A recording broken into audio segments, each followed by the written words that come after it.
Wuthering Heights, Chapter 26. Summer was already past its prime when Edgar reluctantly yielded his assent to their entreaties, and Catherine and I set out on our first ride to join her cousin.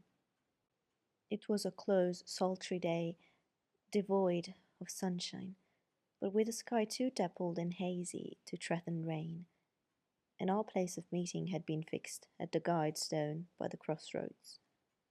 On arriving there, however, a little herd boy, dispatched as a messenger, told us that Mr. Linton was just outside the heights, and it'd be much obliged us to gang on a bit further.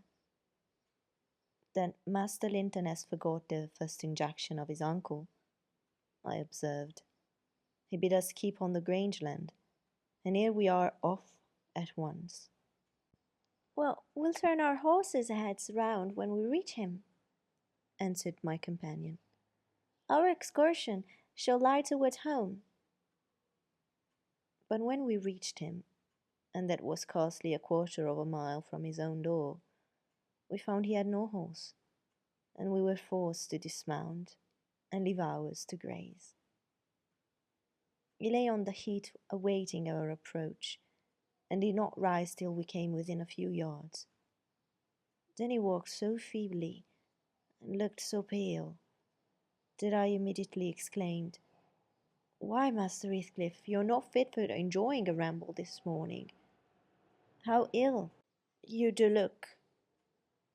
Catherine surveyed him with grief and astonishment, and changed the ejaculation of joy on her lips to one of alarm, and the congratulation on their long postponed meeting to an anxious inquiry whether he was worse than usual. "No, better, better," he panted, trembling and retaining her hand as if he needed its support, while his large blue eyes wandered timidly over her, the hollowness round them transforming to haggard wildness the languid expression they once possessed. "But you have been worse," persisted his cousin. "Worse than when I saw you last. You are thinner, and—" "I'm tired," he interrupted hurriedly. "It is too hot for walking. Let us rest here. And in the morning I often feel sick. Papa says I grow so fast." Badly satisfied, Cathy sat down, and he reclined beside her. "This is something like your paradise," said she, making an effort at cheerfulness. "You recollect the 2 days we agreed to spend in the place and way each thought pleasantest. This is nearly yours, only there are clouds. But then they are so soft and mellow. It is nicer than sunshine. Next week, if you can, we'll ride down to the Grange Park and try mine." Linton did not appear to remember what she talked of, and he had evidently great difficulty in sustaining any kind of conversation.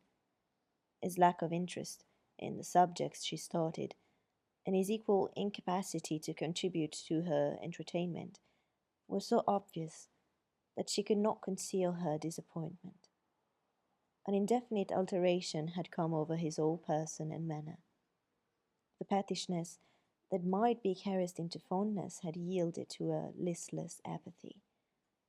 There was less of a peevish temper of a child, which frets and teases on purpose to be suited, and more of the self-absorbed moroseness of a confirmed invalid, repelling consolation and ready to regard the good-humoured mirth of others as an insult. Catherine perceived as well as I did that he held it rather a punishment than a gratification to endure our company, and she made no scruple of proposing presently to depart. That proposal unexpectedly roused Linton from his lethargy, and threw him into a strange state of agitation. He glanced fearfully towards the heights, begging she would remain another half-hour at least. "But I think," said Kitty, "you'd be more comfortable at home than sitting here, And I cannot amuse you today. I see by my tales and songs and chatter you have grown wiser than I in these 6 months. You have little taste for my diversions now, or else, if I could amuse you, I'd willingly stay. Stay to rest yourself, he replied. And Catherine, don't think or say that I'm very unwell. It is the heavy weather and heat that make me dull, and I walked about before you came a great deal for me. Tell uncle I'm in tolerable health, will you? I'll tell him that you say so, Linton. I couldn't affirm that you are, observed my young lady, wondering at his pertinacious assertion of what was evidently an untruth. And be here again next Thursday, continued he, shunning her puzzled gaze, and give him my thanks for permitting you to come. My best thanks, Catherine. And if you did meet my father, and he asks you about me, don't lead him to suppose that I've been extremely silent and stupid. Don't look sad and downcast as you are doing. He'll be angry. I care nothing for his anger, exclaimed Cathy, imagining she would be its object.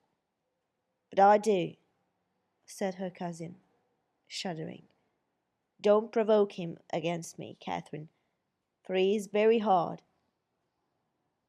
Is he severe to you, Master Heathcliff? I inquired. Has he grown weary of indulgence, and passed from passive to active hatred?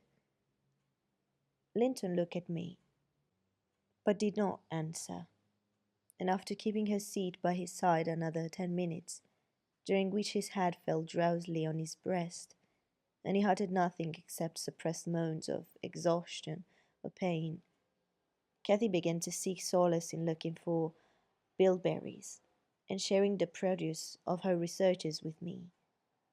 She did not offer them to him, for she saw further notice would only weary and annoy. Is it half an hour now, Ellen? She whispered in my ear at last. I can tell why we should stay. He's asleep, and Papa will be wanting us back. Well, we must not leave him asleep, I answered. Wait till he wakes, and be patient. You are mighty eager to set off, but your longing to see poor Linton has soon evaporated. Why did he wish to see me? Returned Catherine. In his crossest humours, formerly, I liked him better than I do in his present curious mood.